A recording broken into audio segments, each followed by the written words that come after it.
A minute ago, you talked about the quantity of races, Kevin. I mean, how do you think you would have survived in MotoGP now with 21 Grand Prix, 21 sprints, social media, promotion? It's not just a career; it's like a real lifestyle now. Yeah, and especially on a 500, I don't think any of us could have survived 40 plus races. My crash ratio was a little bit higher than most. And injuries probably they're a little bit higher.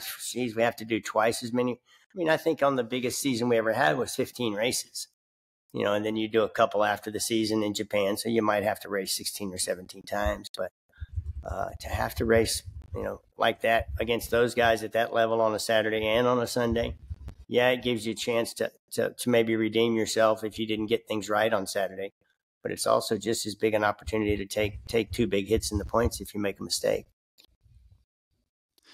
Kevin, just sort of finishing up here, you were part, obviously, of one of the greatest rivalries that MotoGP has ever really seen with yourself and Wayne. In your opinion, is the sport a bit too nice at the moment? Does it need a bit of a kind of clash between the big guys to really grab the attention of the common fan? Because, I mean, what you had going on with Wayne, I think, brought so many people to the racetracks and sort of absorbed so many of the fans of the sport. I think a little bit of animosity between some riders and, some jabs here and there, something on the starting line. Instead of everybody just sitting there walking off their bikes. I saw Marquez sitting on a cart staring at a garage wall the other day on Sunday before the race, and you could see he was kind of trying to think of the layout of the track and this and that. It's like, if I'd have seen that happening when I was racing, I walked over like, "Hey, what are you doing?" And I'd have bugged him like I used to do with Wayne. I'd go up if he was so Mr. Focus, have his shield just barely cracked, arms crossed, just ready to go racing. I'd walk up and like nudge him, "You ready for this? We're gonna have fun. It's gonna be a great time, isn't it?" Not every weekend, but when I felt like maybe I had the measure of him, or maybe I needed to try and do something to him to get in his head, so I could possibly race him a little closer than I was going to typically. But yeah, I mean, I think Pedro said it in the press conference the other day. There needs to be more people. There needs to be more interaction amongst the riders, whether it's from a safety standpoint, whether it's from a racing standpoint. But yeah, I mean, anything you can do to help the show makes all the difference in the world. Was Wayne okay with that, Kevin, or was it a bit like poking the bear? I mean, did he ever sort of turn around and say, "Look, fuck off, will you?" Or what?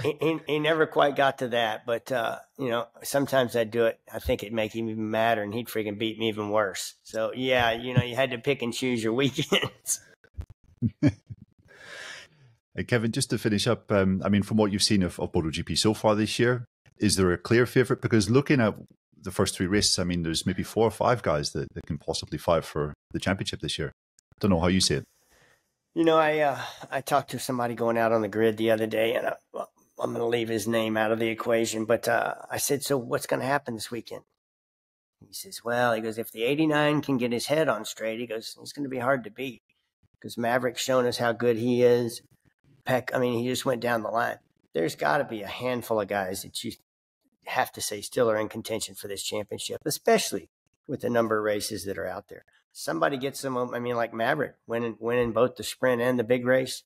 He's got momentum going. Next race, Jerez, probably one of his favorite racetracks, if I was guessing. You could see somebody string together 4 or 5 wins. Championship league get really big, get to some tracks you don't like. Everybody slowly slips their way back into the equation. So no clear favorite right now. If I have to have a favorite, I think Bastianini's riding really well, but I really like Acosta's style.